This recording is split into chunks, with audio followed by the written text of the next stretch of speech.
চারিদিকে শুনশান, নিস্তব্ধ। এর মাঝেই অনুশীলন করছে ইস্টবেঙ্গল দল। শেষ মুহূর্তে স্থান বদল। যুব ভারতীর প্র্যাকটিস গ্রাউন্ডে অনুশীলন করার কথা থাকলেও শেষ মুহূর্তে স্থান বদল করল লাল হলুদ ব্রিগেড। কিন্তু কেন? শুনলে চমকে যাবেন। और ये धोनी की हुई जी। गजब ग्रिप कैसे SRMB जैसे SRMB TMT बार की विन ग्रिप टेक्नोलॉजी सीमेंट के साथ बनाए मजबूत पकड़। Grip is important. নমস্কার দর্শক বন্ধুরা, এক্সট্রা টাইম বাংলায় আপনাদের সকলকে স্বাগত। আমি অরিত্র এই মুহূর্তে রয়েছি নিউ টাউনের যে সেন্ট্রাল এক্সিলেন্স, যেখানে ইস্টবেঙ্গল দল আজ অনুশীলন সারছে। এবং আজকে ইস্টবেঙ্গল দলের অনুশীলন হওয়ার কথা ছিল অন্য জায়গায়, যুব ভারতের প্র্যাকটিস গ্রাউন্ডে। সেটা সকালে হোক কিংবা বিকালে, যে কোনো সময় হতেই পারে। কিন্তু আজ সরাসরি এই নিউ টাউনের এরকম একটা জায়গায় সেখানে হচ্ছে। চারিদিকে শুনশান, নিস্তব্ধ। কোনো লম্বা বাড়ি নেই, কোনো পাঁচতারা হোটেল নেই, কিছু নেই। তার মধ্যেই এখানে অনুশীলন সারছে ইস্টবেঙ্গল দল। একেবারে কার্যত বলা চলে যে নিস্তব্ধে। কেন? তার কারণটা আপনারা দেখেছেন। গতকালই আমরা আপনাদেরকে দেখিয়েছিলাম যে কিছু একটা সন্দেহ প্রকাশ করেছিল ইস্টবেঙ্গল দল। গুপ্তচর কেউ কি সেই সাততারা হোটেল থেকে ইস্টবেঙ্গল দলের অনুশীলন দেখছিলেন? সেই আশঙ্কাই করে কার্যত দলের সঙ্গে যিনি থাকেন এবং ইস্টবেঙ্গল দলের ফটোগ্রাফারকে ক্যামেরার লেন্স জুম করে দেখতে হয়। এবং তারপর আজ হঠাৎ করেই কিন্তু স্থান বদল ইস্টবেঙ্গল দলের অনুশীলনে।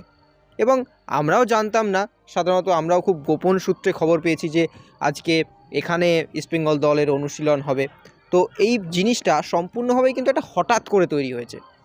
এবং কেন এখানে, এবং আপনাদেরকে যদি একটু বলি তাহলে ইস্টবেঙ্গল এই সেন্টার অফ এক্সিলেন্সে কিন্তু এই মরশুমের শুরুর দিকটা কিছুটা অনুশীলন করে, যখন কার্লেস কোয়াদ্রাত করছিলেন। তার খুব পছন্দের মাঠ ছিল এটি। তারপরে আইএসএল চলাকালীন একবার বা দুবার হয়তো এখানে অনুশীলন করেছে। এবং অস্কার জামানায় এই প্রথম কিন্তু এই মাঠে, এক্সিলেন্সের মাঠে অনুশীলন শুরু হলো।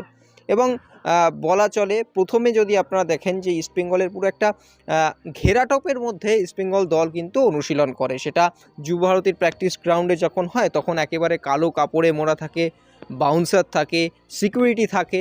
এবং আজ পুরোপুরিভাবে স্থান বদল হয়ে গেল এবং রাতারাতি স্থান বদল হলো, যেটা কিন্তু চমকে যাওয়ার মতন। গুপ্তচর এড়াতে কিন্তু ইস্টবেঙ্গল দলের এই স্থান বদল।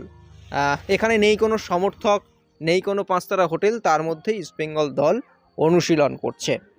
এভাবেই মেগা ডার্বির আগে দেপান্তরের মাঠে রাজারহাটের একেবারে কোণে নিউ টাউনের যে সেন্ট্রাল এক্সিলেন্স, সেখানে অনুশীলন সারছে লাল হলুদ brigade.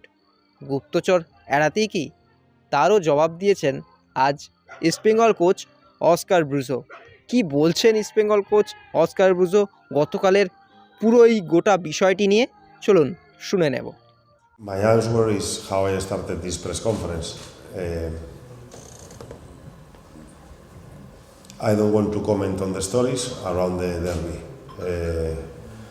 I already told you that we prefer to have sportsmanship, ethical behaviors, and to do the things that just we can control to try to win the derby. So I don't really want to comment on that because it was not our choice. Extra time.